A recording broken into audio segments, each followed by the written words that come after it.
আপনারা দেখছেন DP news, খবরই জীবন।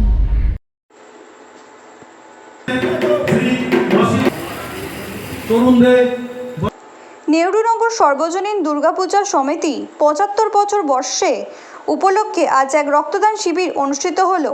অনুষ্ঠানে উপস্থিত ছিলেন ওই এলাকার গুণী মানুষেরা ও পৌরসভার পৌর সদস্য অসীম পণ্ডিত মহাশয়। পূজা কমিটির সম্পাদক তন্ময় চৌধুরী বলেন, আজ সারাদিন বিভিন্ন রকম অনুষ্ঠান কর্মসূচি আছে, পাশাপাশি আজ আছে খুঁটি পুজো। আজ এই রক্তদান শিবিরে 50 জন স্বেচ্ছা রক্তদান করেন। পূজা কমিটির তরফ থেকে রক্তদাতাদের হাতে একটি করে ফুলের গাছ ও সার্টিফিকেট তুলে দেয়। সকলকে আন্তরিক শুভেচ্ছা ও অভিনন্দন জানান।